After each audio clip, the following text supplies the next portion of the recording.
को नमस्कार। कल दिल्ली और कई राज्यों में भयंकर बारिश हुई, जिसके कारण कई जगहों पे पानी भरा हुआ था। हमारे विधायक, हमारे पार्षद, हमारे मंत्री जितना उनसे बन सका उन्होंने मौके पे जाकर काम किया। अधिकारियों को, कर्मचारियों को बुलाकर और जो जरूरी इंतजाम हो सकता था वो इंतजाम किया। लेकिन इस बीच एक अत्यंत दुर्भाग्यपूर्ण घटना हुई। लेकिन मैं ये देख रहा हूं कि उस घटना पर भारतीय जनता पार्टी पूरी तरह से मौन है। दिल्ली के एलजी महोदय पूरी तरह से शांत है, मौन है। उनके मुंह से एक शब्द नहीं निकल रहा। वजह क्या है? वजह यह है कि मयूर विहार फेज 3 के इलाके में दिल्ली यूपी के बॉर्डर पे डीडीए की तरफ से, डीडीए यानी जो सीधे तौर पे दिल्ली के एलजी महोदय के अधीन आता है, भारतीय जनता पार्टी की सरकार केंद्र में जो बैठी है उसके अधीन आता है, वहां पर एक नाले का पुनर्निर्माण हो रहा था। ये उसकी तस्वीरें हैं नाले की। ये नाले की तस्वीरें हैं और इतनी बड़ी घोर लापरवाही का मामला सामने आया है कि ये नाले को ढका तक नहीं गया। कोई वहां ऐसे चिन्ह नहीं लगाए गए कि निर्माण चल रहा है। और एक छोटी बच्ची 2.5 साल की, वो इस नाले में गिर गई, बच्चा। और उसको बचाने के, 2.5 साल का बच्चा जो गिरा इस नाले में, उसको बचाने के लिए उसकी मां भी नाले में कूद गई और मां बेटे दोनों की मौत हो गई। ये हादसा नहीं है, हत्या है, हत्या। ये हादसा नहीं, हत्या है। और हत्या किसने की? ये नाले को खुला रखने वाले लोग, ये निर्माण के लिए कोई सावधानी न बरतने वाले डीडीए के लोग, वो इसके लिए जिम्मेदार हैं। ये तो नहीं चलेगा कि आप जहां भारतीय जनता पार्टी की जिम्मेदारी होगी, जहां एलजी की जिम्मेदारी होगी, वहां पूरी तरह से खामोशी साध लेंगे। एक शब्द कोई नहीं बोलेगा। घटना की जानकारी जैसे मिली, हमारे स्थानीय विधायक कुलदीप कुमार जी वहां पे पहुंचे। इन्होंने पूरा जितना हो सकता था अपनी ओर से वहां रह के इन्होंने सारे प्रयास किए। लेकिन मैं फिर दोहराना चाहता हूं, इस घटना के लिए जिम्मेदार कौन है? किसकी जिम्मेदारी तय होगी? मेयर के लिए तो कहते हैं गिरफ्तार कर दो, मुख्यमंत्री को जेल में डाल रखा है, कहते हैं बर्खास्त कर दो। मैं कहना चाहता हूं, इस घटना के लिए दिल्ली के एलजी को बर्खास्त करो, दिल्ली के एलजी को बर्खास्त करो, उनके खिलाफ कार्रवाई करो। एक मासूम बच्चे की और उसकी मां की जान गई है। तो इसलिए आज डीडीए किस प्रकार से काम कर रहा है, भारतीय जनता पार्टी किस प्रकार से काम कर रही है। और अभी जब मैं आ रहा था तो मैंने देखा संसद लीक हो गई है, बाहर पेपर लीक होता है, अंदर संसद लीक होती है। हर जगह लीक हो रहा है।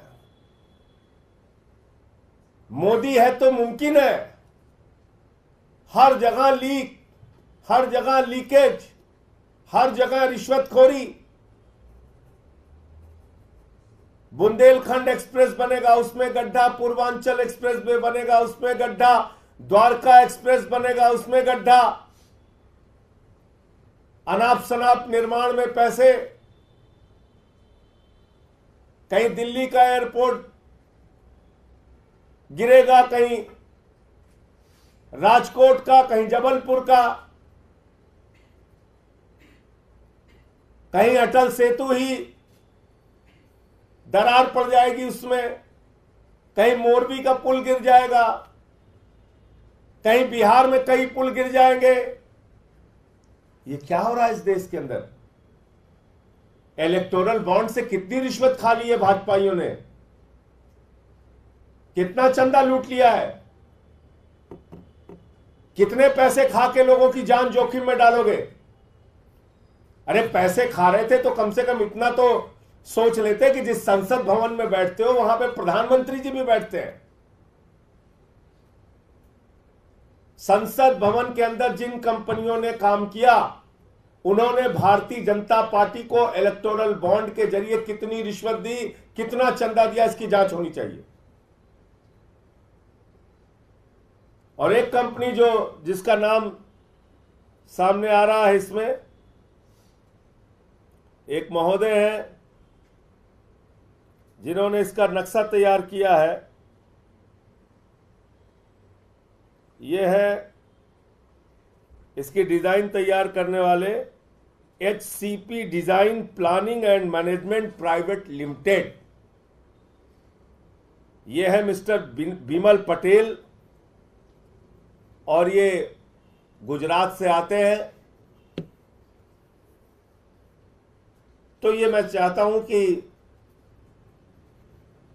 एक पहली बारिश भी अगर देश की संसद नहीं झेल पा रही है, आप सोचिए भ्रष्टाचार की पराकाष्ठा कितनी है। भारतीय जनता पार्टी सर से लेकर पांव तक भ्रष्टाचार में डूबी हुई है। हर जगह इनको रिश्वत चाहिए, हर निर्माण में इनको रिश्वत चाहिए। करीब करीब 3.2 लाख करोड़ रुपए का ठेका इन्होंने उन कंपनियों को दिया जिन्होंने इलेक्टोरल बॉन्ड के जरिए भाजपा को रिश्वत दी है। इस देश के लोगों की जिंदगी जोखिम में डालकर भारतीय जनता पार्टी के लोग रिश्वत खा रहे हैं।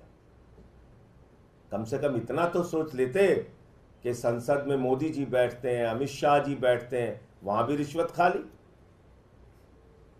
पहली बारिश में ही संसद टपकने लगी। बाहर पेपर लीक कराते हो, अंदर संसद लीक कराते हो। और तो और छोड़िए, प्रभु श्री राम को भी नहीं छोड़ा इन लोगों ने। प्रभु श्री राम का मंदिर पहली बारिश में गर्भगृह में टपकने लगा, पानी बरसने लगा, वहां पे गिरने लगा। तो ये हालात है आप लोगों के सामने, आप देख सकते हैं। मैं कुलदीप कुमार जी से कहूंगा कि वो अपनी बात रखें, उसके बाद प्रियंका जी जो हमारी चीफ स्पोक्स पर्सन है उनकी बात।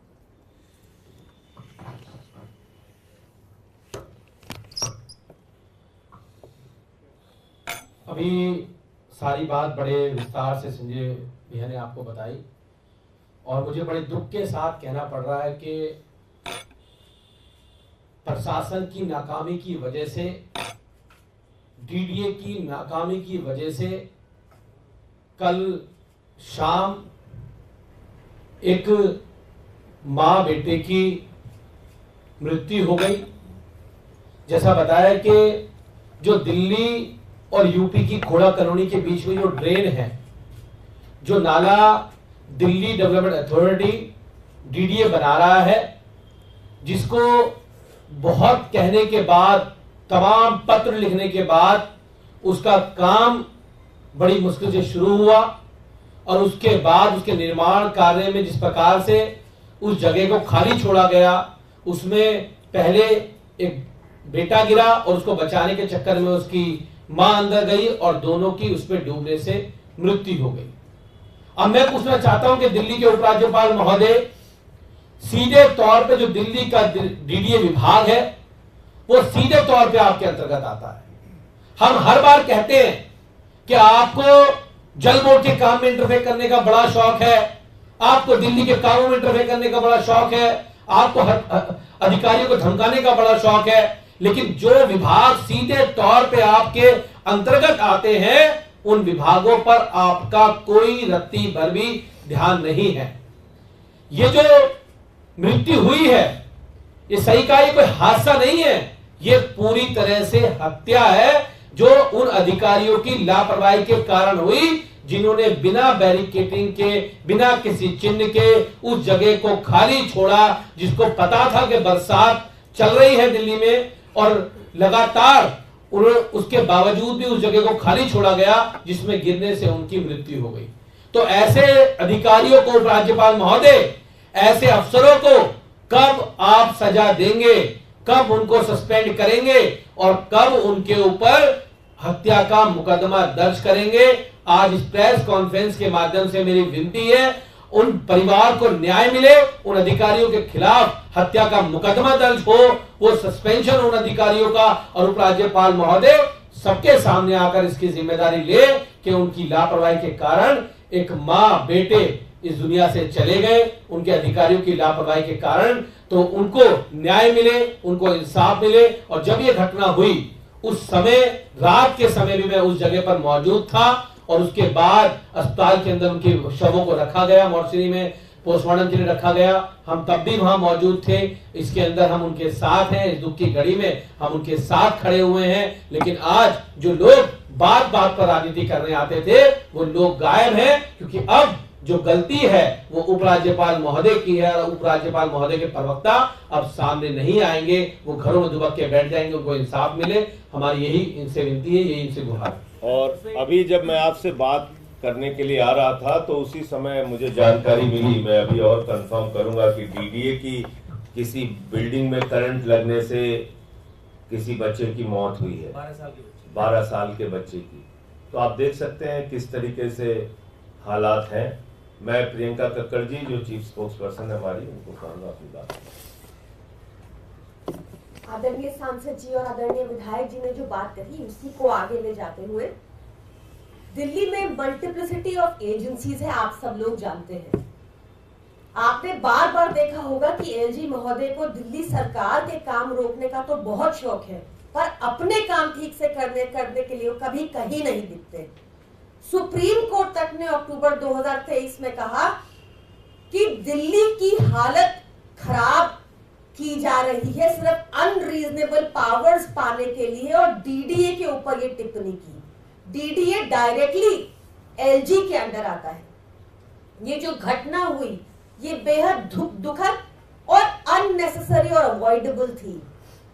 जब इतनी बारिश हो रही है, जब पता है कि दिल्ली में क्लाउड बर्स्ट हुआ, उत्तराखंड में क्लाउड बर्स्ट हुआ और इतना जल भराव पॉसिबल है, तो आपने इतना बड़ा नाला, इतना बड़ा मैनहोल खुला कैसे छोड़ दिया? कैसे आपने उसको कवर नहीं किया? ये देखिए ये कितना अवॉइडेबल था। ये मैनहोल कवर करना था, यहां मार्किंग्स करनी थी। डीडीए को, एलजी साहब को बस इतना करना है कि वो अपना काम ठीक से कर ले। दिल्ली सरकार के काम तो रोकना उनका प्राइमरी काम है ही, पर अपना धर्म निभा ले, अपना काम ठीक से कर ले। और खाली दिल्ली में ही नहीं, भाजपा के अंतर्गत जहां भी कोई निर्माण होता है, जहां भी पूरे देश में कोई कंस्ट्रक्शन होती है, चाहे वो जम्मू की ऑल वेदर रोड हो या जैसा आदरणीय सांसद जी ने इतने सारे आपको काम और गिनाए जो उनके ध्वस्त हो गए, उन सब में करप्शन, उन सब से वो अपनी जेबों में पैसे भरते हैं। उनको लोगों की जान की कोई परवाह नहीं है, 2 लाख का मुआवजा देकर अपनी जान छुड़ा लेते हैं। ऐसे लोगों पर हत्या का मामला दर्ज होना चाहिए, तभी अकाउंटेबिलिटी सेट होगी। और आप लोग भी उनसे सवाल पूछिएगा, क्योंकि आज वो मीडिया के सामने नहीं आएंगे, तो आप उनसे सवाल पूछिएगा कि ये अवॉइडेबल डेथ अवॉइड क्यों नहीं की गई, किसकी गलती है, क्यों नहीं मैनहोल पे, इतने बड़े मैनहोल पे कवर था। धन्यवाद। संजय जी, वहां पर ये भी जानकारी सामने आई कि कल रात को घंटों तक गाजियाबाद पुलिस और दिल्ली पुलिस लड़ते रहे कि ये हमारी सीमा नहीं है, ये आपकी सीमा है। फिर फाइनली दिल्ली पुलिस ने ये माना कि हमारी सीमा, और उसकी वजह से रेस्क्यू में देरी हो, और जो जिस महिला की मौत हुई उसके पति ने ये कहा है कि जल्दी रेस्क्यू होता तो जान बच जाती। देखिए, यही मैं आपसे कहना चाह रहा हूं कि दिल्ली का लॉ एंड ऑर्डर और डीडीए सीधे तौर पे दिल्ली के एलजी के अधीन आता है। अगर पुलिस नहीं काम कर रही है, डीडीए नहीं काम कर रहा है, वहां अपनी कोई जवाबदेही तय नहीं करेंगे, उसके लिए अपनी कोई जिम्मेदारी नहीं लेंगे, उसके लिए बिल्कुल सांप सूंघ जाएगा, कुछ नहीं बोलेंगे, खामोशी की मुद्रा में चले जाएंगे। लेकिन अगर दिल्ली सरकार का कोई भी काम रोकना है या निंदा करनी है, आलोचना करना है, कोई स्टेटमेंट लीक करना है, कोई खबरें प्लान करना है, कोई साजिश करना है, या मुख्यमंत्री के स्वास्थ्य को लेकर कोई साजिश करना है, तो सुपर एक्टिव हो जाते हैं। इस बिंदु की भी जांच होनी चाहिए कि आखिर रेस्क्यू में इतना विलंब क्यों हुआ, पीसीआर क्यों नहीं पहुंची। सबसे पहले तो मानवीयता का प्रश्न होता है, मौके पे तुरंत पुलिस को पहुंचना चाहिए। ये तो बाद में आप लोग तय कर लेते कि गाजियाबाद की जिम्मेदारी है कि दिल्ली की जिम्मेदारी है। इस चक्कर में 2 जानें चली गई, तो इसकी भी रिस्पॉन्सिबिलिटी फिक्स होनी चाहिए, और जो लोग इसके लिए जिम्मेदार हैं उन पर भी कार्रवाई होनी चाहिए।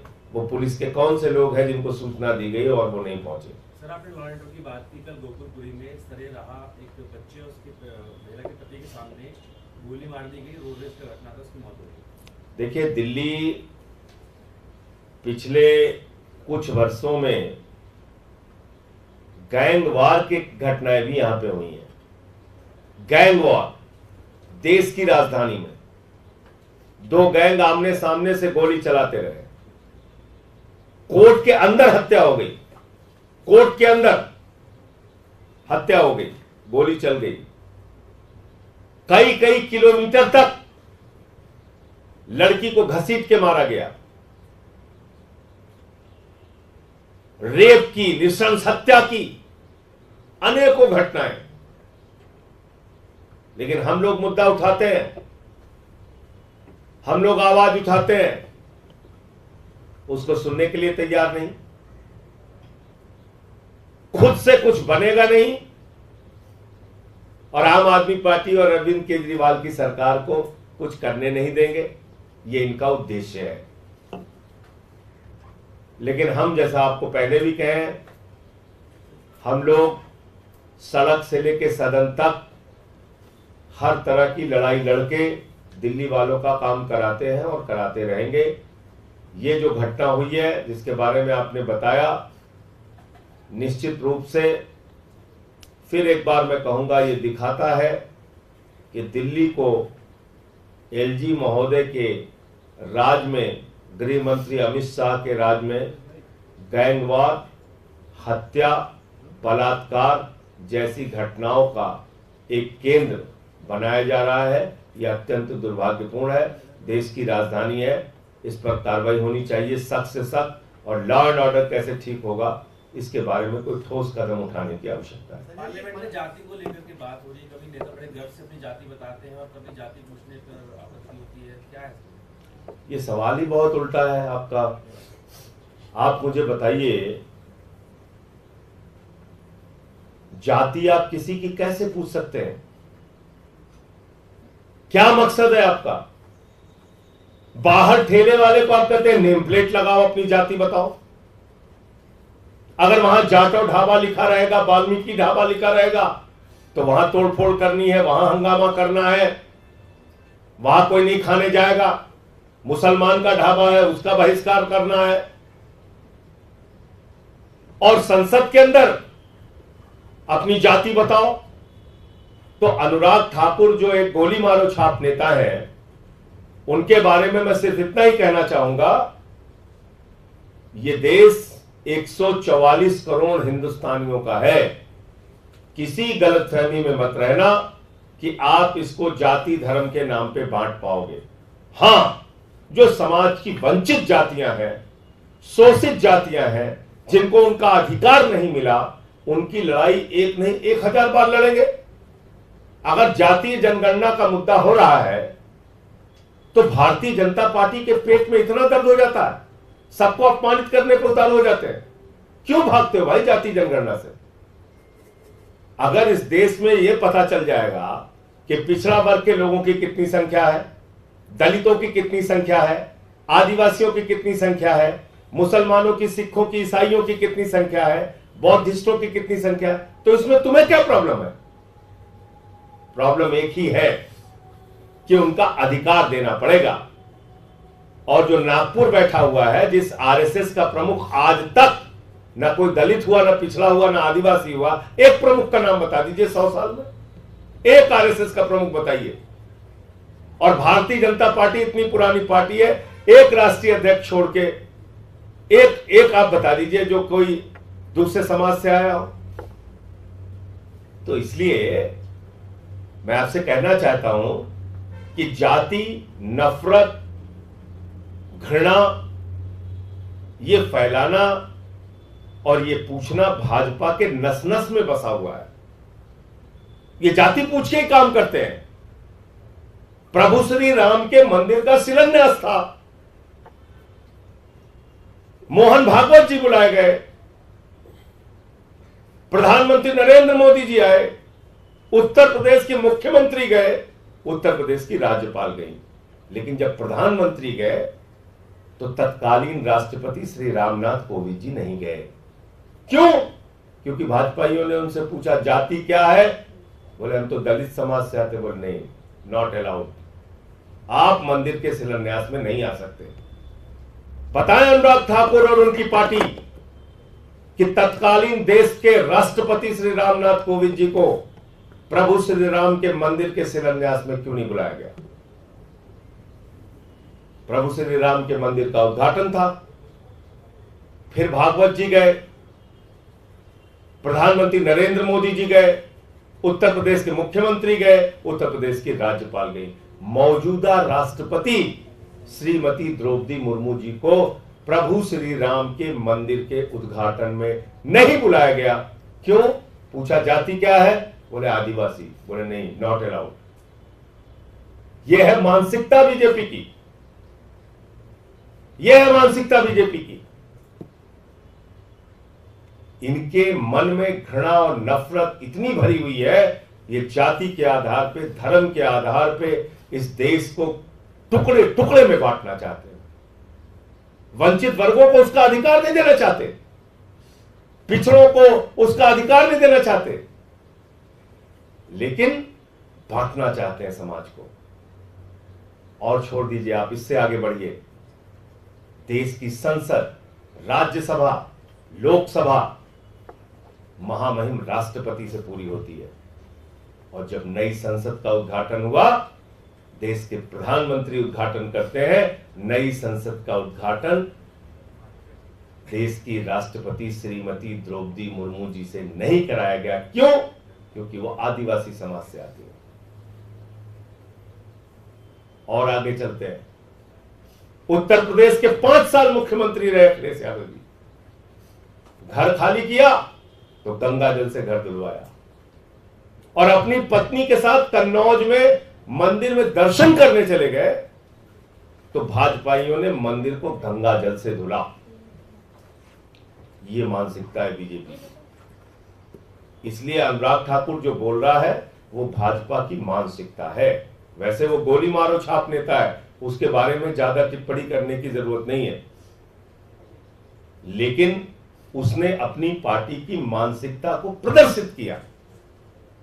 यही मानसिकता है उसकी पार्टी की। मैं ये कहना चाहता हूं। संजय जी, मनोज तिवारी से जब पूछा गया जनभराव को लेकर तो उन्होंने कहा है कि अब मोदी जी को कमान दे देनी चाहिए, क्योंकि अरविंद केजरीवाल की सरकार ने most dangerous place for human being बना दिया दिल्ली। तो कहां पे? गुजरात में जो जल भराव है वहां किसकी कमान होनी चाहिए? इस्तीफा लेके वहां मोदी जी को बना दीजिए मुख्यमंत्री। उत्तर प्रदेश में जो जिले का जिला भरा हुआ है, यहीं गाजियाबाद से शुरू हो जाइए, मेरठ चले जाइए, मुरादाबाद चले जाइए, लखनऊ चले जाइए, जो नाव चलानी पड़ रही है शहर के अंदर, वहां पे बना दीजिए, मेयर बना दीजिए मोदी जी को। मैं तो कह रहा हूं लखनऊ का। लखनऊ का मेयर बना दीजिए, वहां जल भरा हो रहा है, मोदी जी ठीक कर देंगे वहां जाके। नहीं तो पटना का मेयर बना दीजिए, जहां जहां जल भरा हो रहा है वहां का मेयर बना दीजिए मोदी जी को। गुड़गांव डूब रहा है, जाके देखिए गुड़गांव में क्या होता है, चेयरमैन तो मेयर होता है, वहां का मेयर बना दीजिए।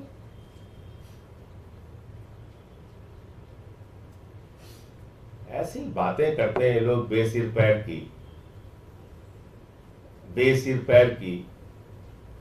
प्रभु श्री राम का मंदिर बनाया लोगों से हजारों करोड़ चंदा लेके, पहली बारिश में गर्भगृह में पानी बहने लगा, शर्म नहीं आती भाजपाइयों को। रिश्वत खा के देश की संसद बनाई, पहली बारिश में संसद में पानी गिरने लगा, शर्म नहीं आती इनको। देश भर में पेपर लीक करा रहे हैं, करोड़ों बच्चों की जिंदगी बर्बाद कर रहे हैं, शर्म नहीं आती। पेपर लीक कराने वाली कंपनी मोदी के साथ फोटो खिंचा के घूम रहे हैं उसके मालिक। क्या बात करेंगे लोग? डीडीए चेयरमैन बन जाए मोदी जी। डीडीए का चेयरमैन, हाँ